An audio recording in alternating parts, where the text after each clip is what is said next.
We drove to the Juniata River in Mount Union, Pennsylvania, dropped off Lisa's car, took my truck, and ran further upstream. Based on what I saw on the map, it looked like it was about 2 miles. I figured it would take us roughly 3 hours based on some other floats I've done in the area. Watch you don't pop them. That's yours, Dad. That's Mom's. The green one's yours. All right. We got time together. We get down there. Get out. Roll. There was a little bit of rain in the forecast. It was like a 50% chance of scattered showers, but I figured, hey, if we're already wet, what's it matter if it rains? Just as long as it doesn't start thundering and lightning. We gotta get them all tied together before we take off. I feel like fishing here. Oh yeah. Dad comes here and goes fishing. Don't you ever see the pictures from here? No. When I go with Bird? Oh, that's a rock. But they're But what? probably on fish. All right.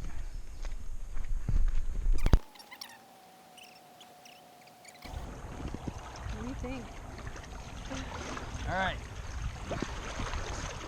Don't drop that camera when I jump up in there. Hold on to it, buddy.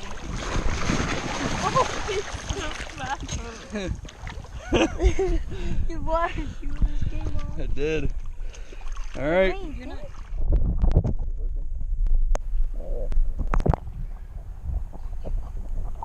So we're floating down the river and it's pretty warm. You know, it's sunny, and the first thing my pale wife notices is that she forgot to put sunscreen on her legs.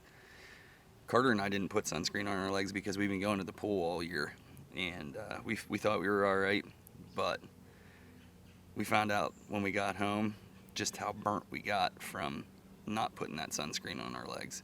It was probably one of the worst ideas ever. So anyhow, we get about halfway, maybe. We just come through the first big section of riffles. All right, now we're good. Yep, thunder. We're out of the rapids. What'd you think about that?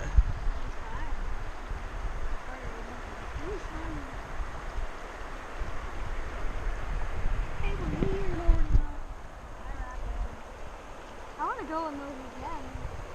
We were starting to grow concerned.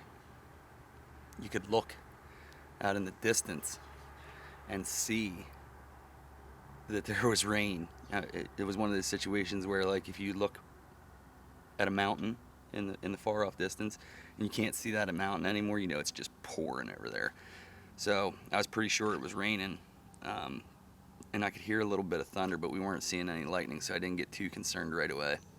It then started to, show some lightning, and immediately they both panicked.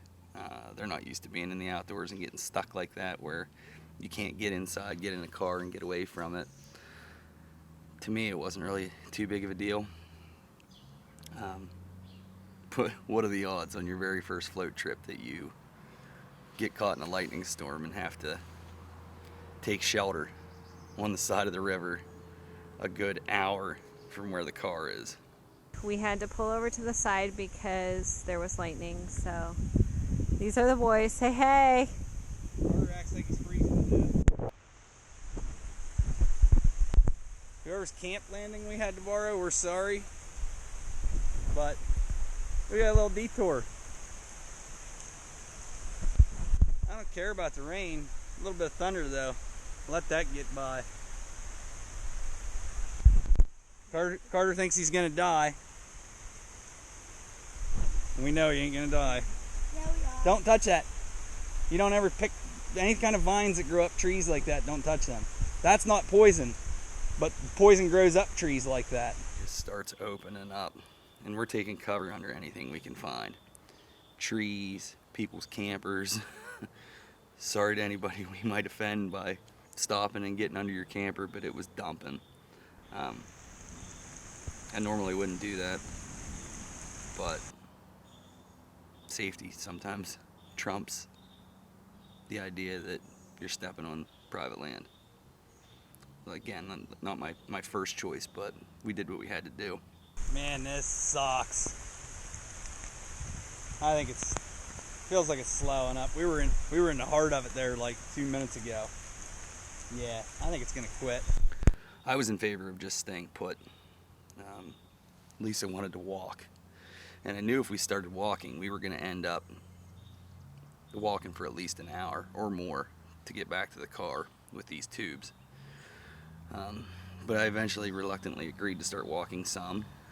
We started walking down the river on the road, and like where I used to go here and fish when I was a kid, all these little pop-up campsites have now been created over the last 20 years down through the river.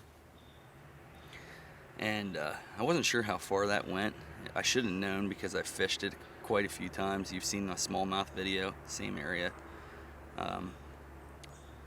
So we started walking down through there as far as we figured we could get, and finally we came to this little shelter. It was like a carport. We're under this little carport here that said visitors. I guess we're visitors now. We didn't what? Eat lunch? It's gonna clear up. You can see it back there. There's gonna be a place where we can stop and eat, or else we're gonna die. There's food in the car. We'll get there eventually. We hung out under that for a little while, and I reiterated that I thought that rain was going to let go and we could get back in the river and get to the car much faster with much less effort than walking. I'm not sure how long we sat there, maybe 10, 15 minutes, but eventually the rain did let up. When the rain let up, we went down and got back in the river. It still rained a little bit,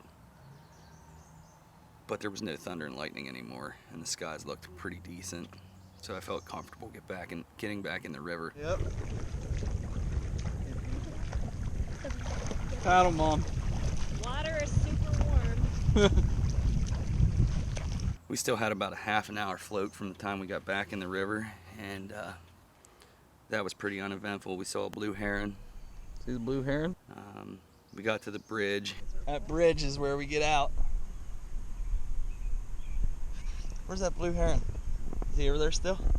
Yeah. Got the tubes back out and in her car, and we headed home for the day. The biggest lesson is if you're outside and the weather goes sideways like that, don't panic. There's really no reason to. Everything's probably going to be okay. If you get hit by lightning, I guess, you're sorry to say it, but you're probably one in, I don't know what the odds are, 10 million. So your odds are about the same as hitting the lottery. I guess your lottery ticket just came up lightning instead of Powerball. But it was still a good time. I think we'll end up buying our own tubes and do it again. You can see these tubes back here. We were lent those by a friend of Lisa's from her work. I forget who exactly lent them to her, but thank you.